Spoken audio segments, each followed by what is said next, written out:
So my default is recording for the consumption for the other 3 students who are traveling. You are my devoted students, so you are educating them. So, Jonathan, we do 2 things. Number 1, I'm going to give you feedback to your wonderful report, but I'm going to give you a hard time as my compliment. Go ahead, share screen, make a powerful presentation. I'm going to give you feedback. Let me pull it up. Yes. I always very happy to see your hard work.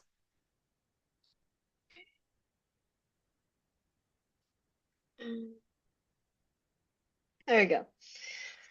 Okay. Loud and clear. Full screen. It's on should Confederate monuments remain in public spaces? So across the southern United States, statues and monuments of important Confederate soldiers and leaders from the Civil War remain in public spaces. Many people argue that these statues should come down, suggesting that they glorified the racist motives of the southern states. Others, though, believe they should stay right where they are. Confederate monuments deserve a place in public spaces because they're tied to America's unique history. They prompt reflection on the wrongs of slavery and the division of the Union, and removing them risks forgetting those lessons. For starters, these monuments are undeniable pieces of the nation's story or history.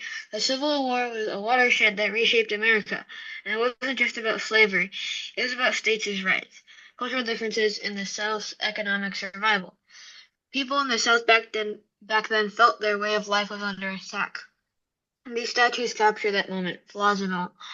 Those who defend them argue that pulling them out of town squares risks sweeping a whole chunk of history under the rug like it never happened. Additionally, there's the idea that these monuments keep the past alive in a way that's useful. They're like physical reminders of where things went wrong and how much has changed since, or still needs to.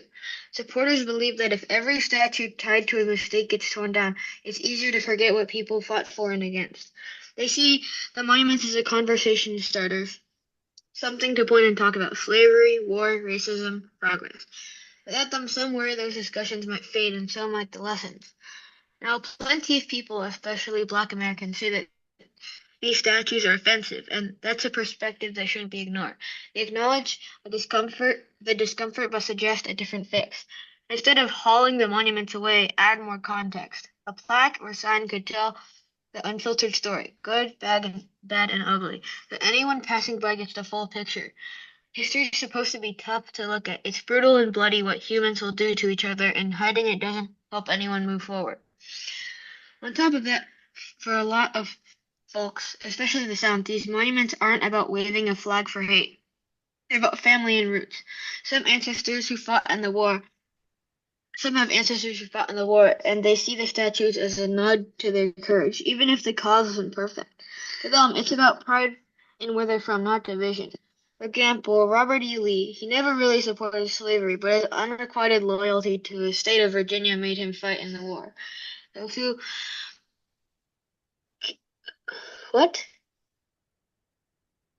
who back keeping the monuments argue that tearing them down feels like telling these communities that their heritage doesn't belong. They'd rather find a way to share this face than erase one side story. Confederate statues are part of what makes America's history real and complicated. They rush people to think about what was and what could be, and for some they're a piece of fun. Rather than knocking them down, the argument goes, add more truth around them and keep the conversation going. That's how educated citizens can stay informed and help the country face its past and build something better together. Comment. Question. Did you wrote it yourself or you use ChatGPT? I wrote it myself. Wonderful, wonderful, wonderful. Then the argument goes, it's almost like a third person. You use your own voice. Don't use an objective language. Make sense? For example, in the court of law in the United States, the 2 sides supposed to be confrontational. You take your position, hold them very strongly. I definitely suspected you didn't use AI because there is some small little mistakes and you use language like good, bad, and ugly. I really enjoy it, right? good, bad, and ugly.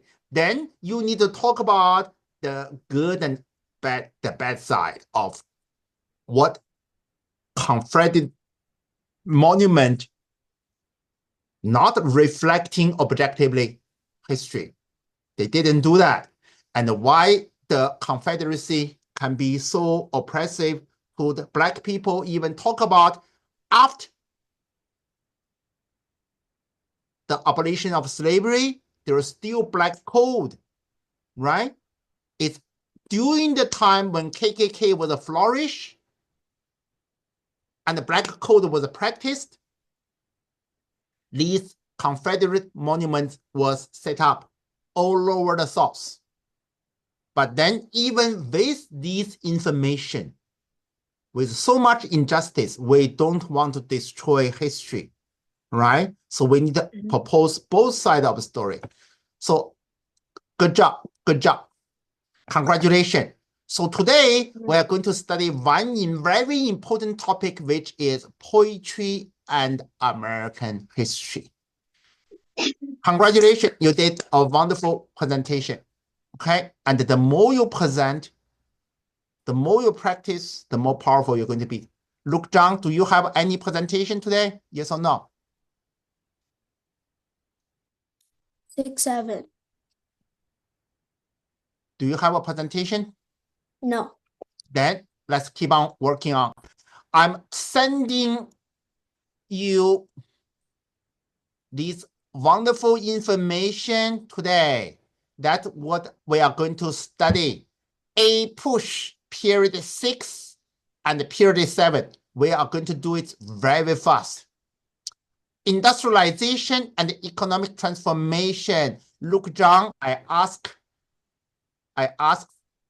Anthony the question. I'm going to ask you the same question.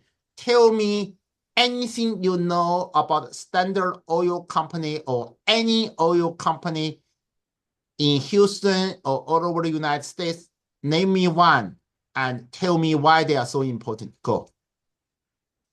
So basically, Standard Oil is one of the U.S.'s biggest companies. Show your whole face. Show your whole face. I'm recording for your friends' consumption. It was founded by John D. Rockefeller, and it controlled 90% of all U.S. oil. Standard Oil was eventually broken down by the Antitrust Act, which eventually split it into multiple different companies. But that actually helped John D. Rockefeller make more money out of the splitting of the companies because he owned a share of it. And basically, John D. Rockefeller used this tactic where he basically just surrounded his opponents and just oofed them, mainly because he controlled so much oil. So they were eventually forced to give in, and John D. Rockefeller offered high positions in his company for the people. Stop playing your ball. That's disrespectful in my class. Don't do that. Keep on presenting. Go ahead. And then he basically just did it. And the Standard Oil got broken into many different companies and are now one of the biggest oil companies are now basically built after that. Good job, good job, good job. So, Anthony, you are going to read the Standard Oil Company, and somebody is coming, and Bolin is coming, and he's going to read the second part. How about I'm going to ask him exactly the same question? Hey, Bolin is here. And Anthony, read the great point. Bolin, no, not Bolin. Anthony, have I ever told you Neruda, this dude from South America? Yes or no? No. Then I think I know him. you know him? Okay, good job. Now read. I think so. Then everybody's homework is research Pablo Neruda, the greatest poet from South America. Go ahead. Okay. Standard Oil Company with Pablo Neruda. Yeah, 1940, when the world is going to plunging in World War II. Look, John, stop playing your ball. That's very destructive to me. When the Actually, drill go ahead. board when the drill bore down toward the stony fissures and plunged its implacable intestine into the subterranean estates, and dead years, eyes of the ages, imprisoned plant roots and scaly systems became strata of water. Fire shot up through the tube transformed into cold liquid. In the customs house of the heights, issuing from its world of sinister depth, it encountered a pale engineer and a title deed. However entangled the petroleum's arteries may be, however the layers may change their silent sight and move their sovereignty amid the earth's bowels, when the fountain gushes its paraffin foliage, Standard Oil arrived beforehand with its checks and its guns, with its government and its prisoners. Their obese emperors from New York are suave, smiling assassins who buy silk, nylon, cigars, petty tyrants and dictators. They buy countries, people, seas, police, county councils, distant regions where the poor hoard their corn like misers their gold. Standard Oil awakens them, clothes them in uniforms, designates which brother is the enemy. The Paraguayan fights its war, and the Bolivian wastes away in the jungle with his machine gun. Okay, stop. Comment or ask me any question. Just I don't really have too much questions. Why? Also, Yeah, go ahead. Oh, comment. so is it talking about buying petty tyrants and dictators, or is it calling them petty tyrants and dictators? I don't understand your question. Like up there, like They yeah. buy all these big oil companies, they go overseas to buy land and they buy silk, nylon, cigar, petty parents. So they can buy everything in bulk. They buy silk from China, nylon, and buy and sell cigar. They sell cigar from where? Cuba. Right? Yeah. Petty parents, all these parents, dictator from South, like Bolivian presidents. So these parents and dictator are going to sell their country resource very cheap. Make sense? If they don't sign the contract, they will be faced with machine guns. Basically, civil war. Some other people going to overthrow them. Okay, so next sentence will be very powerful. And all these things have historical precedent. Pauline, your turn to read. Go. But you don't have to agree. Go. Oh, dang. A president assassinated for a drop of petroleum. So this just shows how desperate people are for oil these days because it can power boats and all that. Not these days for the last 100 years. For the last 100 years. Oil, and it's also really valuable. It can power like kerosene lamps as well. Good. A 1 million-acre mortgage, a swift execution on a mourning mortal with light, petrified, a new prison camp for subversives in Patagonia, a betrayal, scattered shots between a petroglyphous moon. So that's just telling us this is how bad desperation can get for you. That's so right. A That's subtle exactly change right. of ministers in the capital, a whisper like an oil tide. Zap, you'll see how Standard Oil's letters shine above the clouds, above the seas, in your home, illuminating their dominions. This shows that Standard Oil is bad and it makes us fight wars over drops of oil. Oh, this is a very political poetry. I'm a non-political person. Make sense? I'm a non-political person, even though they can be very powerful. And you guys' job is to study Neruda, this powerful poet. He used this poetry to express his political idea. And this guy used to be the minister of his own country. And several times he got assassinated, but he didn't die. He died naturally. And there's a wonderful movie about Neruda. It is actually, who is going to read one paragraph? It's your homework to study this person, one or two poetry. Whose turn to read? Look, John, go ahead. Neruda. Pablo Neruda Neruda. Okay. is considered one of the most important Latin American poets of the 20th century. His work continues to be widely read and studied today, inspiring new generations of poets and readers alike. Neruda's poetry is characterized by its passionate and sensual language. Sensual language, I mean, almost like you can touch it. When he write about the oil company and politics, assassination, it's a very boring stuff. Yes or no? It's a very boring stuff. But he used personification, he used irony, he used contract, very passionate, emotional language, and give, whether it doesn't matter you agree with him or not. This guy is very powerful. One of the greatest poet in the 20th century. Number one in South America. Okay. Sensual language. I mean, a language you can touch. Look, John, go ahead. Its engagement with political and social issues and its celebration of love, nature, and everyday life. His poems often explore themes of longing, desire, loss, and a search for meaning and identity in a rapidly changing world. And he write a lot. Oh, look at how many poetry he wrote.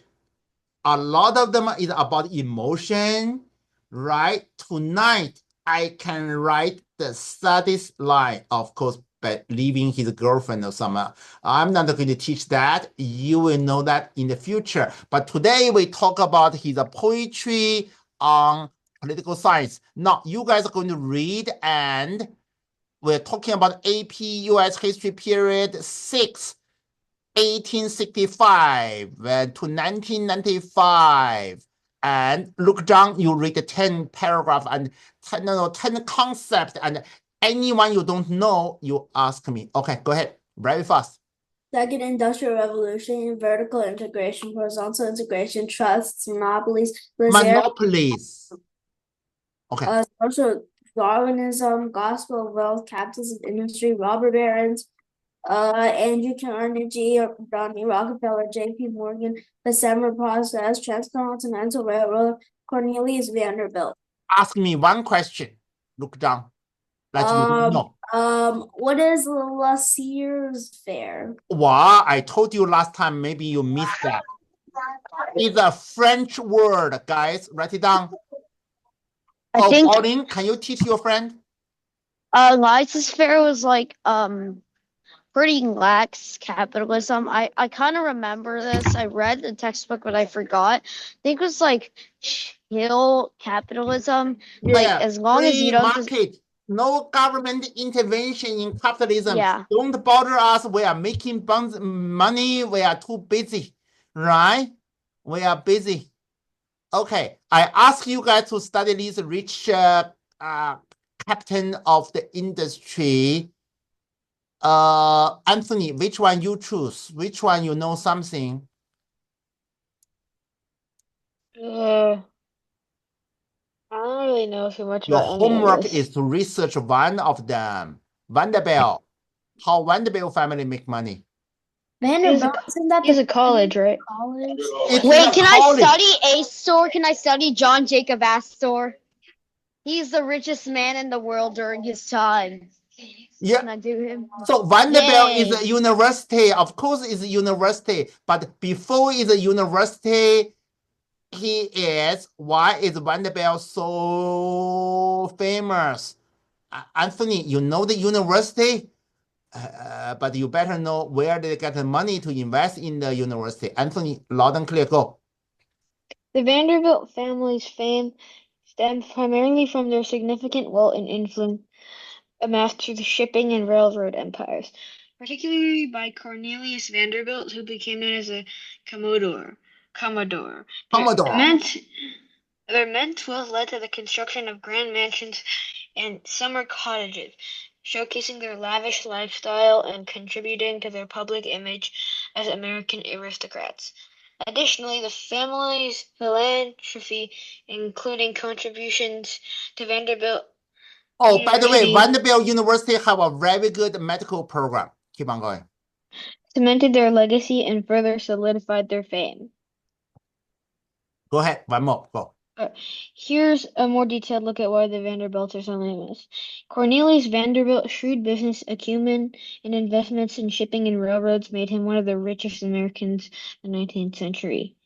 He built the New York Central Railroad, effectively controlling rail service in and out of New York City, and accumulated a fortune of $100 million by his death. His success was not without controversy, as he was known for his ruthless business practices. Okay. Do you guys want to study the ruthless business practice? I think Luke Zhang want to do that because Luke really want to be rich. Yes or no? I am doing John Jacob Astor. Wow. He got famous because he fur traded stuff. Okay. And also he was rich. Richest person in the world. How he got his Fur money? trading. Fur trading. Wow. Okay. Now, whose turn to read? Now, Pauline, it's your turn. Labor union and urbanization. Read loud and clear. Labor unions. Anything you want. There's so many labor unions. There's That's Knights. The two most famous are the Knights of Labor and the AFL. Good. And then Samuel Gompers founded the AFL Haymarket riots. They Good were job. protesting for 8-hour workdays. Wow. And Congratulations. the Homestead strike was a protest at one of Carnegie's steel factories. Yes. The Pullman strike. I forgot the Pullman strike. Pullman, write it down. Pullman are railroad.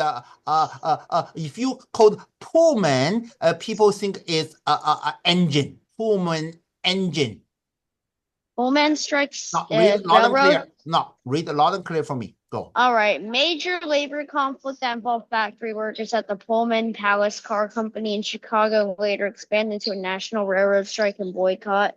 The strike, sparked by wage cuts and high rents in the company-owned town of Pullman, led to significant disruptions in rail traffic and ultimately results in federal intervention.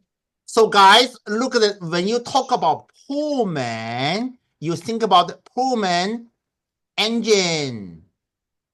Okay, so I have a song really like engine, railroad engine. These are the engines. Okay, for the railway, they produce engines, especially some railroad cart are called Pullman. Okay, and even and Pullman is also a town, a city. Okay, so what do they do? Got their money from engineering and the control of the railroad line. City. These are Pullman City. The company own everything. The company own everything. Good job, Pauline. You're doing wonderful. Keep on going. Finish reading. The IWW, they were also a famous labor union. It's a lesser known one.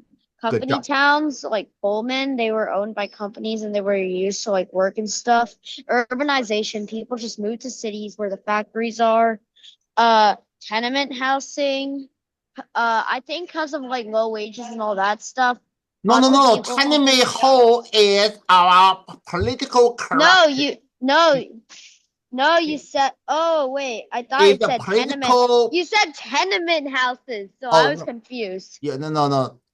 Tammany Hall and the My bad. Tammany Hall was a political machine. That's it's right. Basically just using illegal or legal ways to make people vote for a specific party and stuff.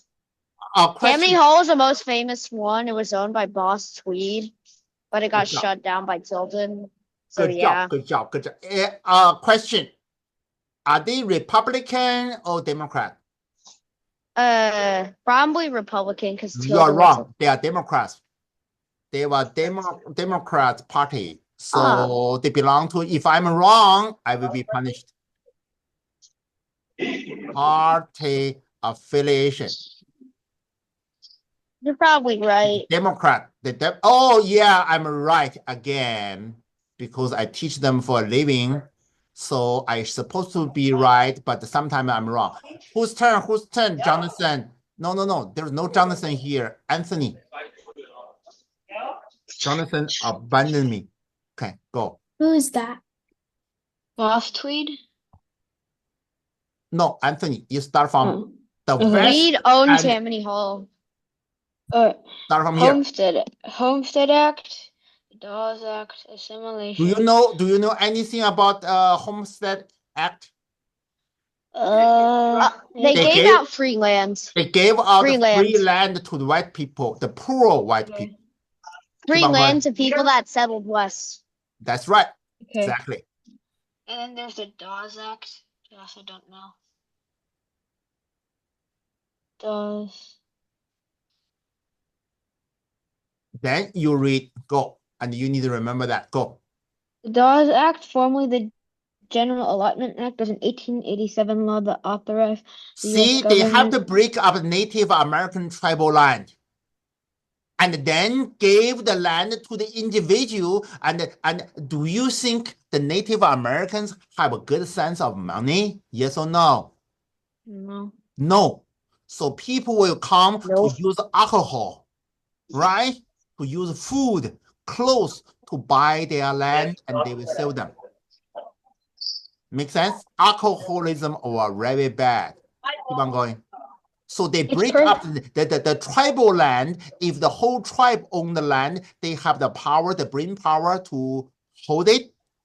But if you break the tribal land into 1,000 pieces, each individual 1,000 people won't hold their land. And some people will buy their land very cheap. Anthony, go ahead. Its purpose was to assimilate Native Americans into mainstream American society by encouraging them to become independent farmers and landowners. See, can they be successful independent farmers? No. No. No. Because They work together. That's right. They work together as a tribe. But if you make them into individual, they are powerless. Now, Anthony, keep on going. Individual allotment. The act divided Native American reservations into individual plots of land, with heads of families receiving 160 acres, single adults over 18 receiving 80 acres, and children under 18 receiving 40 acres. And it's very difficult for them to hold it. After breakdown of the Soviet Union, a lot of Soviet Union citizens was giving a share of the big company. Each person you have 1,000 share, and they have no money to buy bread. So a lot of people change their share to the company, which actually worth a lot of money. They sell them to buy vodka to get drunk. Make sense? Yeah. And they're the big bank from New York, using the very strong US dollar as a currency to buy the cheaper Russian ruble. And then use the ruble to buy from these individual person because they don't have the brain, they don't have the deep pocket to survive. So people buy their share very cheap. Okay. Finish the trust period. Go ahead. The allotted lands were held in trust by the U.S. government for 25 years, during which Native Americans could not sell or alienate their land. That means they have a tendency to sell their land very cheap. U.S. Government say, hey, I'm your big daddy, so I will train you to be a responsible person. But after 25 years, they lost their land anyway. Keep on going, assimilation to change the Indians into the so-called 你看你的行李出来没有？就这个。 the normal Americans. Indian boarding schools. Isn't this where like they Indian boarding school, they use the Indian boarding school to make sure they don't speak the native language, don't Yeah. observe the native culture. They have to speak English, and there is some wonderful movies to talk about these very bad Yeah. Indian boarding school. I don't know about Ghost Dance though. Boarding. Ghost dance was when all the Native Americans thought they could bring back the bison. Bison through the dancing, ghost dance is a shamanism. Anybody heard about shamanism? Through religious ritual, you dance, so you communicate with a spirit. So you have a supernatural power. Make sense? The supernatural power, how can you have a supernatural power? You talk with your ancestor, because even though your ancestor died, they still have a power to protect you. So this ritual, once you are performed, they will bring back the buffalo or bison. People have a debate about which name is better, right? And then the white people will disappear. But do you think that will happen? No. Shamanism doesn't work anymore. Okay, doesn't work anymore. Wounded Knee Massacre. Keep on going. If you don't know, you should know that. I don't know that either. The Wounded Knee Massacre, of course, that is another massacre of Native American by the U.S. Army. Okay. Keep on going. Reservations? Indian reservations. It's just where like the U.S. gave them a place to stay, right? And it's a lot smaller than they originally were, the original land. Mm-hmm. Yeah. Okay. Transcontinental Railroad. It's just a big railroad system, right? Yeah, from connecting east to the west. Exist. Go ahead, read it. Go. The exodusters were African American who migrated from the South to states of Kansas, seeking opportunities and escaping violence and discrimination in the post-Reconstruction South. They called themselves exodusters, drawing a parallel to the biblical Exodus where the Israelites left slavery in Egypt. And they escaped from North Carolina, South Carolina, Georgia, Kansas, all these states. Okay. Another thing is that the North gave them more opportunity as a railroad worker, factory worker.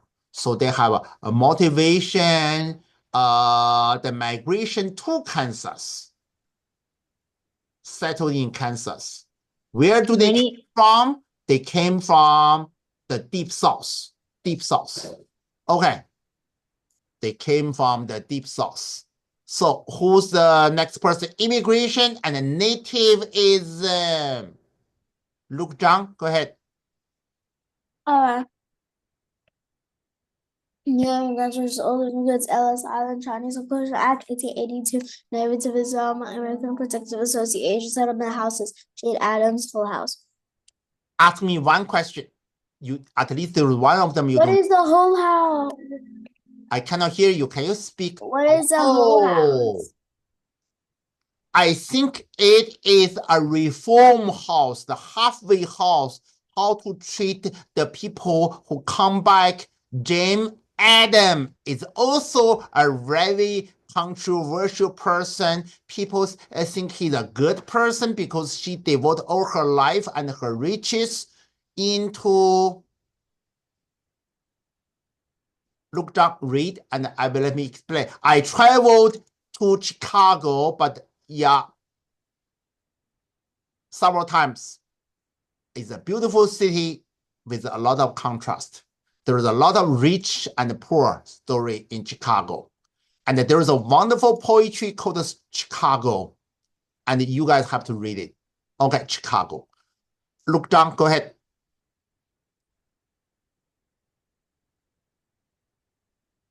Look, are you there? Yes.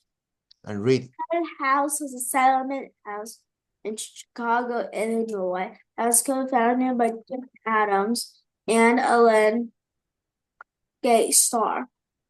Located on the near west side of Chicago, Hull House is named after the original house's first owner, Charles Gerald Hull, opened to serve recently arrived European immigrants.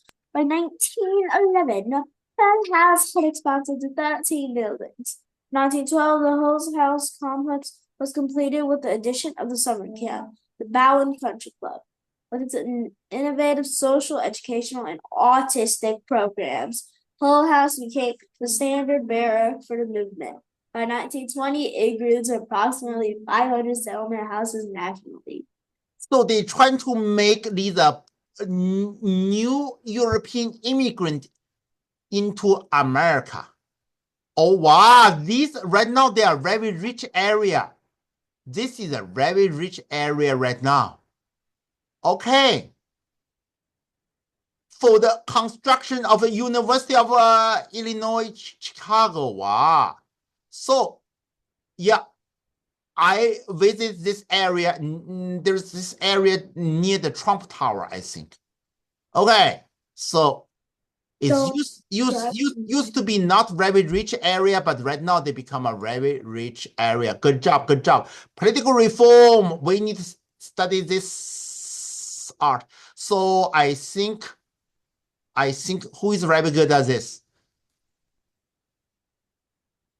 Pauline, read and explain. The Gilded Age was the age of monopolies, trusts, muckraking, all that stuff. Good job. Spoil system was you treat the people well. If you win a high position, Good job. then you just give others that's your supporters positions. Good job. Good job. Patronage, having someone sponsor you. Like for example, a really rich guy could sponsor Trump for president. Good job. Good job. Good job. Like Elon Musk, right? Pendleton Civil Service Act. I think it helped fix labor laws. Less corrupt. Make the government less corrupt. Less corrupt. You read this. Go. See. Landmark piece of legislation that reformed Federal civil service. Yes. Shifting. Yeah, good job. Getting rid of the spoil system and making it merit-based. That's right. Merit-based. That means you have to do a very good on SAT and go to Harvard. Go to Harvard. Yeah. Go to UT Austin. Yeah, go to UT Austin is good enough. So you guys are good. Pauline, what's this is about? I actually don't know. Tell you the truth. I think I remember. I think I've read about it, but I forgot. No, why don't you read one paragraph? Go ahead. They do not. Republican public activists. Okay. Okay, so basically they do hate, not like corruption. We can instantly see that. Wow. Never formally organized. I think, was it Mugwump the reason why Grover Cleveland won? Wow. Oh, look at this picture. Can you show me what this picture is about? It exposes how ugly these politicians can be. Can you radical? James Blaine. He was running for president in 1884. Wow. Good job. Expose what his ugliness is, right? Expose how corrupt things can be. Wonderful. At least at that time, they allow these wonderful things to talk about. Go. Stalwarts. Oh, God. Now, I do not understand what stalwarts are either. Do you? Oh, look at this. Yay. A faction of the Republican Party that exists briefly in the United States during the Reconstruction and the Gilded Age. Yeah, but why does it deserve to get mentioned in AP US history? That's because they are also very powerful in these political struggle for power. Benjamin Butler, I think I recognize him. And Freeling Hoyson. Wow. Yeah. The designation, read it, go. One So, stalwarts who would later lead the rival half-breed faction. So they had a rivalry, the stalwarts, I guess. Oh my God. I'm And- stepping into a bullet train right now. Wow. So Oh, it's a bit really? weird. Okay. Okay, now read a little bit Ouch. of this. Go. Half-breed. Half-breeds, they were the opponents of the stalwarts. This Wow. is a really deep part of U.S. history that I never actually knew about. Okay. Moderate, and so were the stalwarts and the half-breeds. So the stalwarts was much more radical in spoil system than the half-breeds. So the half-breeds supported Pendleton's civil service, and the job. stalwarts supported spoil system. Good job. You guys are wonderful. So let me stop